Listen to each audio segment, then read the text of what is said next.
अब वो हवाला देते हैं कि 1000 साल पहले ऑटोमन एम्पायर था, खलीफा थे, तो ग्रीस बोलता है हमारा तो फिर 2500 साल पहले था, आ जाओ फिर ऐसे मुकाबले करने, तो फिर हम तो 2500 साल से हैं। तो ये एक अजीब बातचीत है, वो उनकी खानदानी दुश्मनी है, जैसे हमारी ये इंडिया पाकिस्तान की। तो अब अगर टर्की पाकिस्तान का साथ देगा तो इंडिया ग्रीस का देगा। मोदी जी के मुंह से बात चंद्रयान की चल रही है ब्रिक्स समिट में, ठीक है, मुंह से कहीं साउथ चाइना निकल जाता है, साउथ पोल की जगह साउथ चाइना। साउथ चाइना क्या है? साउथ चाइना सी है ना।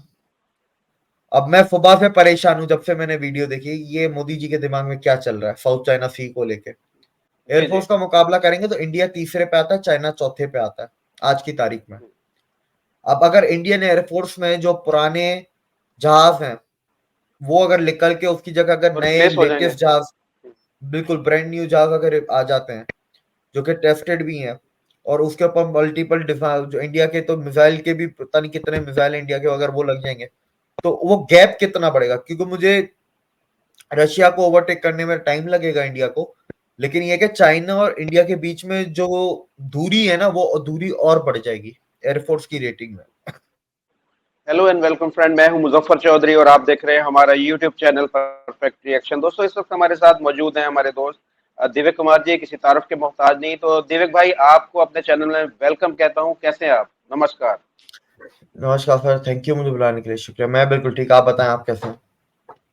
मैं बिल्कुल ठीक हूँ देविक भाई। तो इस वक्त हमारे जो आप पीएम मोदी जी हैं, वो ग्रीस पहुंच चुके हैं। वहां पर बहुत उनका जबरदस्त इस्तकबाल हुआ।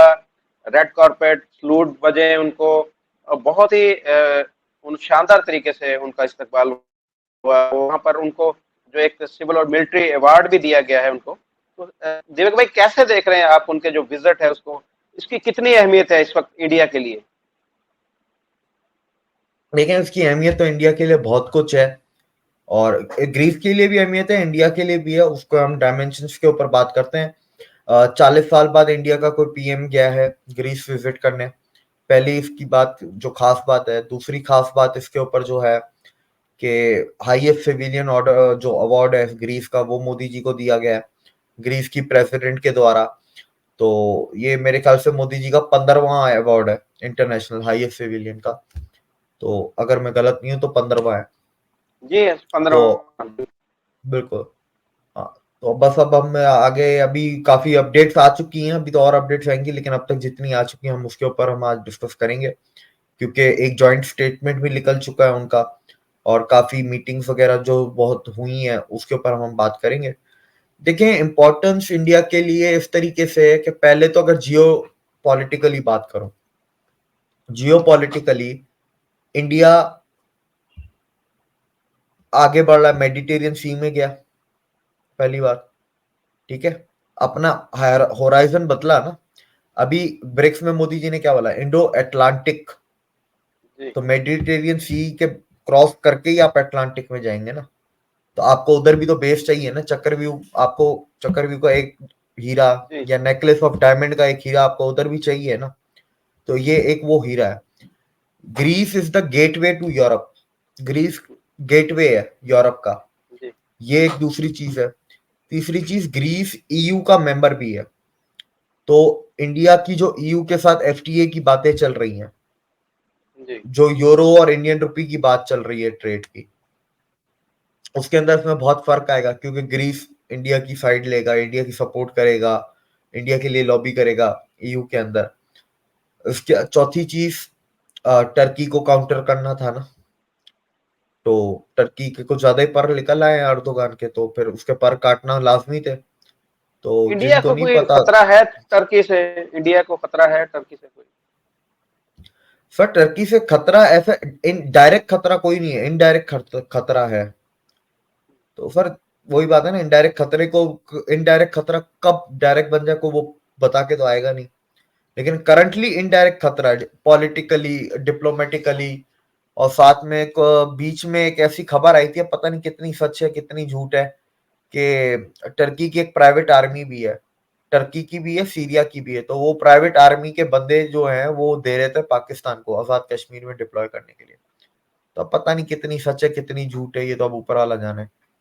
तो ये चीजें हैं जो फिर कश्मीर के बारे में बार बार बोलना, रट लगाना और मसले खड़े करना, खिलाफ में बात करना, तो जाहिर सी बात है सर फिर काटा तो जाएगा ना।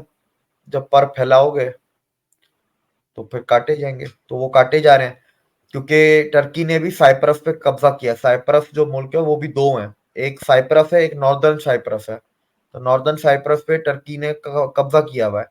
टर्की ग्रीस के अंदर मुखादलत करता है, कहता है ग्रीस मेरा है, ठीक है। तो अब पूरा ग्रीस ही मेरा है। तो अब वो हवाला देते हैं कि 1000 साल पहले ऑटोमन एम्पायर था, खलीफा थे। तो ग्रीस बोलता है हमारा तो फिर 2500 साल पहले था, आ जाओ फिर ऐसे मुकाबले करने, तो फिर हम तो 2500 साल से हैं। तो ये एक अजीब बातचीत है, वो उनकी खानदानी दुश्मनी है जैसे हमारी ये इंडिया पाकिस्तान की। तो अब अगर टर्की पाकिस्तान का साथ देगा तो इंडिया ग्रीस का देगा, सीधी सीधी सी बात है। फिर ये उसके ऊपर आप अब भी जो जॉइंट स्टेटमेंट आई है, जॉइंट स्टेटमेंट में जो चीजें आई हैं ये बड़ी अच्छी और देखने वाली चीजें हैं। पहली जो उन्होंने बात की है कि भाई हिस्टोरिकल लिंकेजेस हैं, कल्चरल लिंकेज है। तो ये चीज हमने कल भी हमने डिस्कस की जी, थी, मैंने ब्रिक्स की वीडियो में कही थी कि ग्रीस का हिस्टोरिकली और वो उसका बहुत बहुत बहुत उनका पुराने लेन रिश्ते हैं देन है आपस और में। बहुत उनके कल्चरल टाइज है। बिल्कुल बिल्कुल बिल्कुल। उसके बाद दोनों साइड पे बायलैटरल एग्रीमेंट हुए हैं, इंटरनेशनल इश्यूज पे कुछ बातें भी हुई हैं। इंटरनेशनल इश्यूज पे क्लाइमेट चेंज होगा, रशिया यूक्रेन की वॉर होगी, ठीक है। बायलैटरल एक्सचेंज व्यूज, जो यही टर्की वाली बात। अब ये देखे ना, ये लफ्ज में ना टर्की है ना रशिया यूक्रेन है, लेकिन इस स्टेटमेंट का जब जुमला पढ़ता हूँ तो जुमले से मेरे को वही चीज समझ में आती है। फिर इसके बाद एक और चीज लिखी है जो ये टर्की के लिए और चाइना के लिए इशारा है। As leaders of two ancient seafaring nations with a long-standing maritime outlook, they shared their vision of a free, open, and rules-based Mediterranean Sea and Indo-Pacific. In accordance with the law of sea, in particular the provisions of UNCLOS, and with full respect for sovereignty, territorial integrity, and freedom of navigation to the benefit of international peace, stability, and security. तो यही जो समंदर में घुसने की आदत है ना चाइना को, कि किसी के भी समंदर के एरिया में जाके वो माइनिंग करना या मछलियां पकड़ लेता है, तो सर ये आदत टर्की को भी है। टर्की लीबिया के साथ भी करता है, टर्की साइप्रस के साथ करता है, टर्की ग्रीस के साथ करता है, इन तीन मुल्कों के साथ टर्की करता है। उनकी समंदरी हदूद में जाके कभी मछलियां पकड़ के आ जाएगा, कभी उधर एक्सप्लोरेशन कर रहा है, कभी माइनिंग कर रहा है, कभी क्या कर रहा है। तो ये इंटरनेशनल मरीन टाइम सिक्योरिटी की बात हुई है और कहा है कि इंटरनेशनल लॉ के तहत। इसके बाद सर जो पांचवा पॉइंट है, पांचवा पॉइंट जो इन्होंने बात की है ईयू और इंडिया के रिलेशंस के ऊपर, ईयू इंडिया की कनेक्टिविटी पार्टनरशिप के ऊपर, ईयू और इंडिया का जो फ्री ट्रेड एग्रीमेंट है उसके ऊपर, और किस तरह ग्रीस सपोर्ट करता है इंडिया का फ्री ट्रेड एग्रीमेंट को, और इंडिया ईयू की किस तरह इन्वेस्टमेंट्स होनी चाहिए इंडिया के अंदर। ये मतलब ईयू और इंडिया के रिश्ते और मजीद किस तरह ट्रेड, एजुकेशन, ठीक है, डिप्लोमेटिकली, पॉलिटिकली और कैसे गहरे किए जाए अलग अलग तरीकों से। छठा जो सर इसके ऊपर बोलते हैं, जो छठी बात हुई है, मोबिलिटी पैक्ट साइन हुआ है दोनों मुल्कों के बीच में। यहाँ के लोग उधर जाके पढ़ेंगे, उधर के लोग इधर आके पढ़ेंगे, काम करेंगे, पढ़ेंगे भी, काम भी करेंगे, इन्वेस्ट भी करेंगे, बिजनेस भी करेंगे, मोबिलिटी पैक्ट। सातवां सर जो इसके अंदर हुआ है, स्ट्रेटेजिक पार्टनरशिप साइन हुई है ग्रीस और इंडिया के बीच में। अब ये स्ट्रेटेजिक पार्टनरशिप इंडिया की अभी आप समझें कि 30 मुल्कों के साथ है इंडिया की, तो ये 31वां मुल्क हुआ जिसके साथ इंडिया ने स्ट्रेटेजिक पार्टनरशिप साइन की है। और इसके अंदर एक और चीज बोली है कि 2030 तक इंडिया और ग्रीस का बायोलेटरल ट्रेड हमें डबल करना है। तो अभी तो इतना कोई खास ट्रेड नहीं है, 2 बिलियन है, पर 2030 तक डबल मतलब 4 बिलियन तक लेके जाना है बायोलेटरल। इसके बाद सर एमओयू साइन हुए हैं बहुत सारे, डिफेंस के ऊपर एमओयू साइन हुए हैं, शिपिंग के ऊपर हुए हैं, साइंस एंड टेक्नोलॉजी के ऊपर हुए हैं, साइबर स्पेस पे हुए हैं, एजुकेशन पे हुए हैं, कल्चर पे हुए हैं, टूरिज्म पे हुए हैं, और एग्रीकल्चर पे हुए हैं। और इन्होंने एग्रीकल्चर के ऊपर तो खास तौर पे एक अलग से कमिटी भी बनाई है इंडिया ग्रीस को किस तरह एग्रीकल्चर में मदद करेगा, चाहे एग्रीकल्चर टेक्नोलॉजी हो और फूड प्रोसेसिंग में हो, सीड्स की हो, या कोई नई चीज को ग्रो कल्टीवेशन के अंदर हो, सॉइल टेस्टिंग हो, मतलब मल्टी लेवल कॉपरेशन करेगा एग्रीकल्चर पे। और इन सारी फील्ड्स पे एमओयू साइन हुआ है।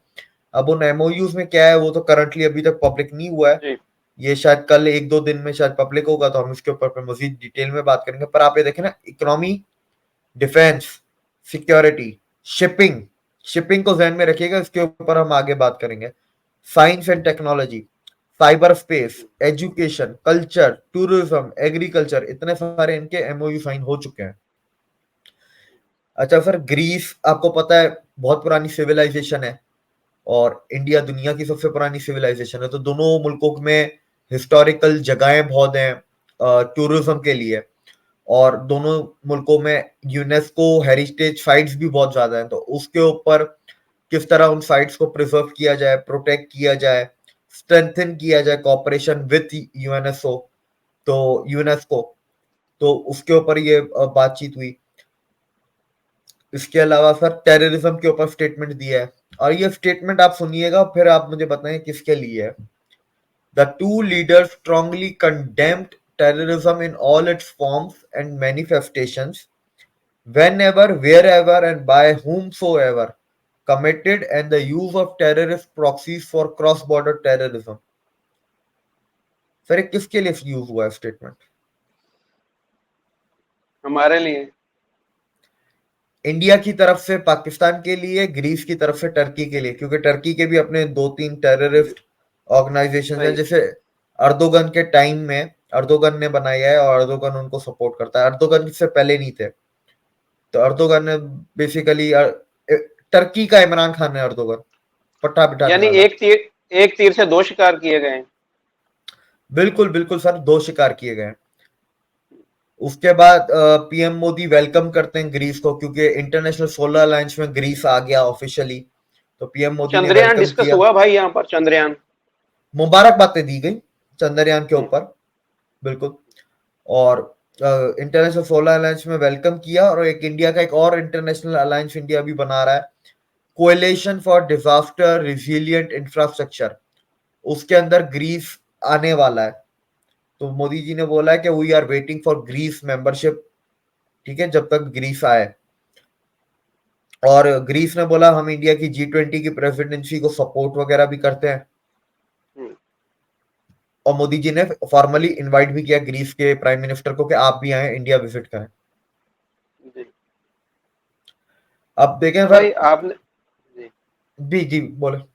आपने शिपिंग की बात की थी कि शिपिंग के ऊपर हम थोड़ी सी बात करेंगे, वो थोड़ा सा हमें डिटेल से बताइएगा शिपिंग के बारे जब रशिया यूक्रेन की जंग लगी, तेल के ऊपर सैंक्शन लगे, और ये जो प्राइस कैप आया, तब एक आया कि shipping lines, European shipping lines नहीं देंगी रशियन ऑयल। तो तब इंडिया को थोड़ा एहसास हुआ कि हमारे पास शिपिंग लाइंस नहीं है, और दुनिया में 90% 80% जो शिपिंग लाइंस हैं वो यूरोपियन कंपनीज की हैं या वेस्टर्न कंपनीज की हैं। ग्रीस दुनिया का चौथा सबसे बड़ा शिप बिल्डर कंपनी है। में।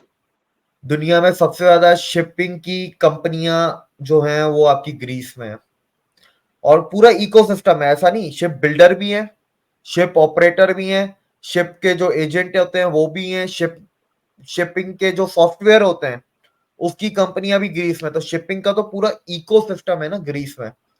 और सही। इंडिया ने अनाउंस किया हुआ है कि अब हम अपनी मरीन टाइम मर्चेंट नेवी पूरी बनाएंगे। तो इंडिया ने तो अभी भी और भाई, और जी भाई कौन कौन से मुल्क हैं शिपिंग में जो बहुत जिनका नाम है? देखिए, एक तो ग्रीस का है, दूसरा साउथ कोरिया है, जापान है, और मेरे ख्याल से अगर मैं गलत नहीं हूं तो चाइना है। टॉप 4 में ये चार है। सही। तो बाकी कुछ इंडिया कहाँ पर खास, है? इंडिया शिप बिल्डिंग में फिलहाल नहीं है, मर्चेंट नेवी की बात कर रहा हूँ, मर्चेंट नेवी में नहीं है।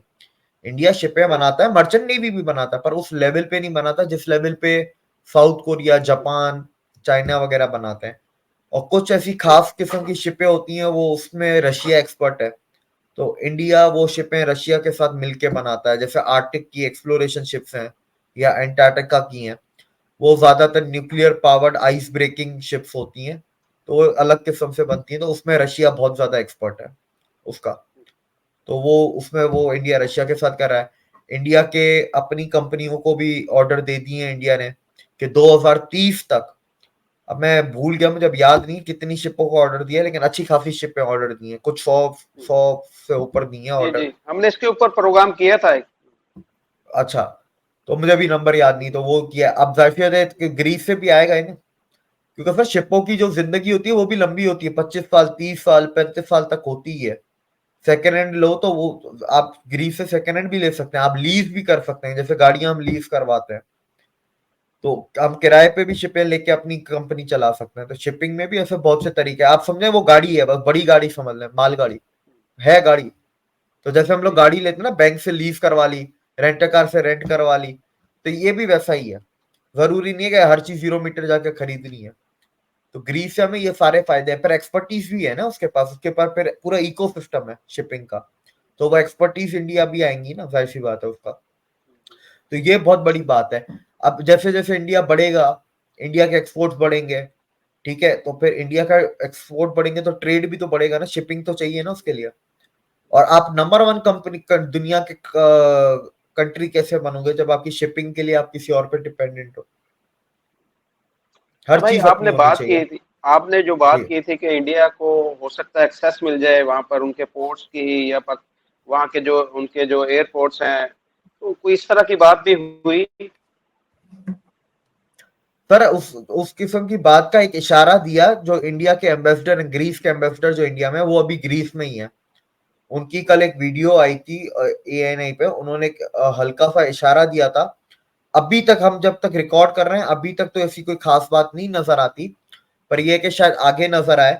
और इसके ऊपर मैं एक और चीज भी आपको, एक और हिंट दूंगा, दो हिंट है, एक तो ये था, और अगर ये इसकी हिंट सही है तो ये एक ग्रीस का है, पिरायस पोर्ट।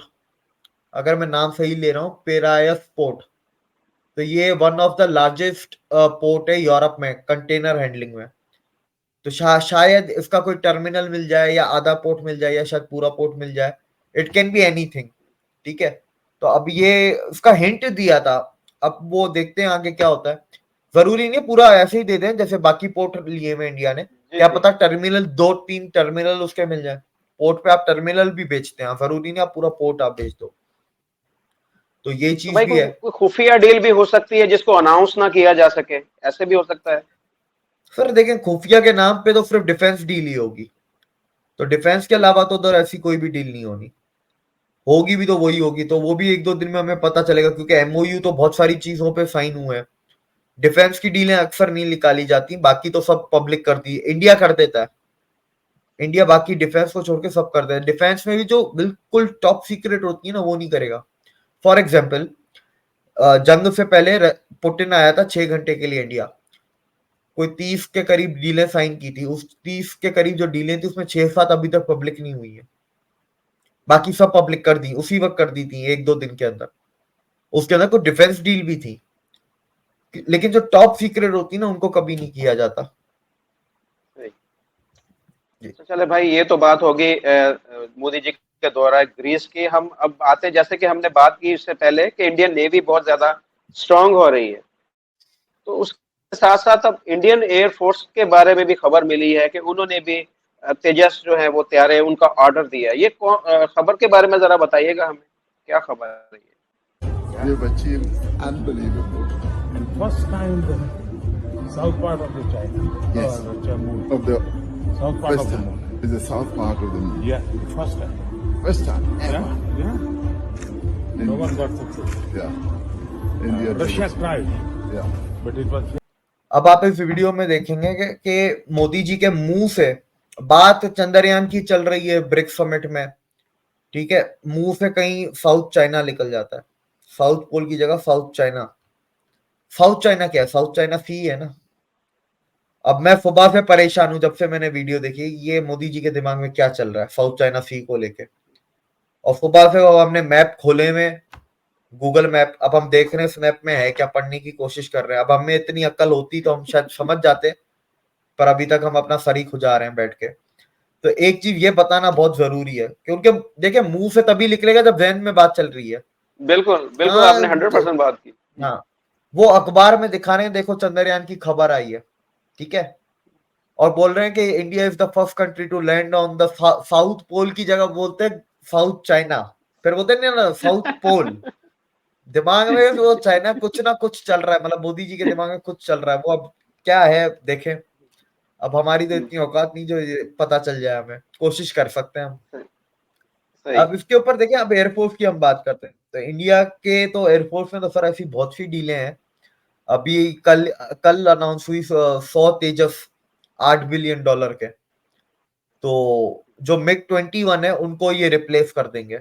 इंडिया के जो मिग 21 है वो रिटायर होना शुरू हो जाएंगे। 24 कुछ 24 में हो रहे हैं, कुछ 25 में और कुछ 26 में। तो 26 तक इंडिया में सारे मिग 21 रिटायर हो चुके होंगे। तो जाहिर सी बात है उनको रिप्लेस करने के लिए कोई ना कोई प्लेन तो चाहिए। और फिर मिग 21 पुरानी टेक्नोलॉजी थे, पुराने प्लेन थे, रिलायबल भी नहीं थे। अब ये बिल्कुल ब्रांड न्यू, ये इधर सर ये ऐसी चीजें है ना 0 मीटर चाहिए होती है। जहाज चल जाएंगे वो आप सेकंड हैंड ले लें, ये 0 मीटर चाहिए होता है। तो ये पूरा 0 और जाहिर सी बात है तेजस में जो इंजन लगा है उसकी तो टेक्नोलॉजी ट्रांसफर हो चुकी है ना सर। तो पहले से सस्ता पहले से जो पहले तेजस की जो कीमत थी उसमें वो भी गिरावट भी आएगी, स्पीड की भी बड़ी बढ़ोतरी होगी। क्योंकि मुझे सुनने में आया एचएएल ने अपनी तेजस की फैक्ट्री का एक्सपेंशन भी किया है। अब मुझे इस बात की पता नहीं है, अगर किया है तो आप समझें कि जल्दी बनेंगे। जो पहले स्पीड थी उससे भी ज्यादा तेज स्पीड पे अब तेजस बनेंगे और दिए जाएंगे। तेजस का पहले से भी ऑर्डर दिया हुआ है, पहले भी 125 जहाज का तेजस का ऑर्डर दिया हुआ है, 100 मजीद का ऑर्डर दे दिया गया है। एक एयरफोर्स की डील काफी टाइम से रुकी हुई है इंडियन एयरफोर्स की, MMRCA $20 बिलियन की डील। तो अब वो पता नहीं कब होती है, उसको 4 साल तो हो गए अभी तक तो हुई नहीं। उसका है बड़ा इंतजार है हमें कि वो कब होगी। बाकी अभी आपने देखा नेवी के लिए राफेल ऑर्डर किए थे जब मोदी जी फ्रांस जी। गए। हाँ, तो सबमरीन ऑर्डर हुई नहीं है, तो बहुत सारी अच्छा चीजें हैं। भाई, ये 225 के करीब आप बता रहे हैं तेजस ऑर्डर कर चुका है इस वक्त इंडियन एयरफोर्स जो है, तो अगर ये जब शामिल हो जाएंगे इंडियन एयरफोर्स में, तो कैसे फिर जो चाइना है या पाकिस्तान है उसके मुकाबले में इनकी जो एयरफोर्स है कितनी स्ट्रांग हो जाएगी इंडिया की? चाइना और इंडिया का गैप बढ़ जाएगा, क्योंकि अगर आप सिर्फ और सिर्फ एयरफोर्स को मुकाबला करेंगे ना, नेवी और आर्मी को थोड़ा जी रख दो साइड पे, जी जी। एयरफोर्स का मुकाबला करेंगे तो इंडिया तीसरे पे आता है, चाइना चौथे पे आता है आज की तारीख में। अब अगर इंडियन एयरफोर्स में जो पुराने जहाज हैं वो अगर निकल के उसकी जगह अगर वो नए रिप्लेस हो जाएंगे। लेटेस्ट जहाज, बिल्कुल ब्रांड न्यू जहाज अगर आ जाते हैं जो कि टेस्टेड भी हैं, और उसके ऊपर मल्टीपल जो इंडिया के तो मिसाइल के भी पता नहीं कितने मिसाइल इंडिया के अगर वो लग जाएंगे, तो वो गैप कितना बढ़ेगा। क्योंकि मुझे रशिया को ओवरटेक करने में टाइम लगेगा इंडिया को, लेकिन ये कि चाइना और इंडिया के बीच में जो दूरी है ना वो दूरी और बढ़ जाएगी एयरफोर्स की रेटिंग में, वो दूरी बढ़ जाएगी। तो पाकिस्तान कहाँ बाकी पर तो सर स्टैंड कर रहा है? पाकिस्तान की एयरफोर्स 16वें नंबर पे है, और 16वें पे भी 2025 तक की है, क्योंकि 25 में हमारे F-16 सारे रिटायर हो रहे हैं। ये आवाम को नहीं बताएंगे कभी भी। तो उसके बाद क्या होगा? F-16 अगर हमारे पास से खत्म हो जाते हैं, निकल जाते हैं, तो हमारे पास क्या बचेगा? हमारी एयरफोर्स की असल ताकत F-16 है, हमारे एयरफोर्स की असल ताकत JF-17 नहीं है। JF-17 वैसे भी 50% ग्राउंडेड है, तो उसका जो फ्लीट का अवेबिलिटी रेट है वो 50% है। तो अगर फॉर 50% अवेबिलिटी का रेट का मतलब ये है कि अगर आपके पास 50 जहाज हैं तो आप किसी, अगर आपका मन आता है आज मुझे उड़ाने हैं तो आप सिर्फ 25 उड़ा पाएंगे, बाकी 25 नहीं उड़ा पाएंगे। अवेलेबल उतने हैं, ठीक है। और सिर्फ ये नहीं है, तेजस JF-17 नाइजेरिया ने 3 लिए थे, नाइजेरिया के तीनों ग्राउंडेड हैं। मेमार ने लिए थे कुछ, मेमार ने शायद 1 या 2 स्क्वाड्रन मेमार ने ली थी, उसके सारे ग्राउंडेड हैं। चाइना JF-17 इस्तेमाल ही नहीं करता, पहली चीज। और फिर चाइना ने बना के JF-17 हमारे हमारे थोप दिए, हमें थोप दिए, खुद नहीं इस्तेमाल कर रहा। बिल्कुल सर, इसमें एक और मजे की बात मैं आपको बताता हूँ। आपको पता है मजीद JF-17 बना भी नहीं सकते हम लोग, अच्छा, क्योंकि उसकी क्या वजह? JF JF-17 में जो इंजन लगता है वो रशियन इंजन है, और रशिया ने बोल दिया कि अब मैं ये इंजन चाइना को नहीं दूंगा मजीद आगे। क्योंकि सही। जो रशिया का कोई जहाज है, मैं उसका नाम भूल गया, कोई मिगी है, मिग पता नहीं जी 29 है कि पता नहीं 25 क्या है, कोई मिग है, उसको कॉपी करके ये JF-17 बना है। तो उसके अंदर इंजन लगे थे, वो रशियन थे, तो रशियन ने कहा मैं तो नहीं दे रहा इंजन, तो आप खोके बना लें, खोखो को यूं उड़ाए हाथ से, इंजन नहीं होगा अंदर। दिव्य को ये तो मजाक वाली बात होगी ना। अब हमारे पास फिर क्या बचेगा? बिग जो J-17 है, जे थंडर, वो हम नहीं बना सकते। F-16 जो है उसको हम नहीं अपग्रेड कर सकते, तो फिर क्या हम क्या करेंगे ना ना अगर सर, हमारी आप जंग? अपग्रेड हो रही है, लेकिन अपग्रेड के बावजूद 25-26 में वो रिटायर हो जाएंगे। टाइम हो गया ना सर, आपने सही। लिए भी तो 1982-83 में आपने लिए हैं, 40 साल हो गए ना। आप जहाज को उड़ाओ ना उड़ाओ, ऐसी चीजों की ये इतनी सोफिस्टिकेटेड चीजें होती हैं, अगर आप जहाज को, पहली चीज तो होता है कि आप वक्त से पहले उसकी सारी उड़ान को ही पूरा कर लो, फ्लाइट आवर्स जो होते हैं उसके वो खत्म कर लो, या तो ऐसे आप जहाज को रिटायर करते हो, या आप इस तरह रिटायर करते हो कि उसका टाइम पूरा हो जाता है। उसका टाइम पूरा हो रहा है हमारे F-16 का। आप अपग्रेड करके भी कितना, 1 साल खींच लेंगे, 2 साल खींच लेंगे, और वो जो खींचेंगे उसके अंदर पाकिस्तानी एयरफोर्स के पायलट्स की जान दांव पे लगी हुई होगी। बिल्कुल सही कहा। ये अक्सर वाकयात हम सुनते हैं कि फलां जगह पर त्यारा गिरकर वो तबाह हो गया, और जो पायलट था उसने छलांग लगा दी, या वो भी शहीद हो गया। तो ये पाकिस्तान के अंदर तो इस तरह के वाकयात जो हमें अक्सर सुनने में मिलते हैं। F-16 का आपने कभी नहीं सुना होगा। हम्म, सही। वो दूसरे चाइनीज हैं सारे। आप देख लें, आप खबर को एक बार गौर से देखिएगा वो दोबारा। जी, मैं अब आइंदा खबर गौर से देखूंगा, और देखूंगा भी कि इसमें कौन सा त्यारा था जो जो गिर के तबाह हुआ। हाँ अच्छा दीपक भाई, आपने एक बात की थी, स्ट्रेटेजिक पार्टनर जो है इंडिया के 31 है, इसके ऊपर हम एक पूरा प्रोग्राम करेंगे आपसे, हम समझेंगे, जानेंगे कि बिल्कुल कौन सी ऐसी कंट्रीज हैं जो इंडिया के स्ट्रेटेजिक पार्टनर हैं, और जिनकी तादाद 31 से भी ज्यादा होने जा रही है। उसके साथ साथ मणिपुर के ऊपर भी हम आपसे प्रोग्राम करना है। कल जो है वो सैटरडे है, सैटरडे को हमने लोगों के, अपने जो व्यूवर देखने वाले हैं उनके सवालात भी लेने हैं, उसके ऊपर भी आपके साथ हमने वीडियो सर, फिर बाद में बनानी। मैंने 2-3 कल कैलकुलेशन की, तो मैं जब कल हमने वीडियो की उसके बाद मैंने कैलकुलेशन करने बैठ गया, तो आज कैलकुलेशन वो बता के जाऊं। जो हमने ब्रिक्स में तेल की बात की थी ना, ऑयल प्रोड्यूसिंग नेशंस, ये 6 कंट्रियों के पास दुनिया का 80% तेल है, वाह। दुनिया का 80%। एक ये चीज, दूसरी चीज, मैंने चंद्रयान का थोड़ा बजट को मैंने टोटल किया तो 1950 करोड़, तीनों चंद्रयान मिला के 1950 करोड़। अच्छा। जो अभी रशिया का लूना 25 गया, ये अकेला 1600 करोड़ का था। तो मैंने एक ये भी कैलकुलेशन की है। इंडिया के इतने सस्ते बने सारी चीजें। बिल्कुल बिल्कुल बिल्कुल सर, मैंने ये बैठ के कैलकुलेशन कर रहा था, मैंने बोला ये शेयर किया जाए, कल अच्छा, बैठा होता एक क्योंकि हमारे देखने वाले ने नीचे कमेंट्स किया था कि चाइना जो है वो ऑयल प्रोड्यूसर नहीं है, लेकिन मैंने जब गूगल पे सर्च किया तो चाइना भी ऑयल प्रोड्यूसर है। मेरे ख्याल चौथे या पांचवें नंबर पर है। अरे ना, हाँ हाँ सर, बिल्कुल पांचों या छठे पे है। अब लोग तो बोलते हाँ रहते जी। मुझे, वो हमने चाइना पे वीडियो की, नीचे किसी ने लिखा ये आपने डेटा कहाँ से उठाया, तो मैं बता दूं वो डेटा या तो मैंने इंस्टीट्यूशन से उठाया है, जेपी मॉर्गन, गोल्डमैन सैक्स वगैरह से, या तो फिर मैंने वो साउथ चाइना मॉर्निंग पोस्ट से उठाया है, जो चाइना की अपनी ऑथेंटिक चीजें अखबार है। सारी। सर हम दोगला काम करते हैं।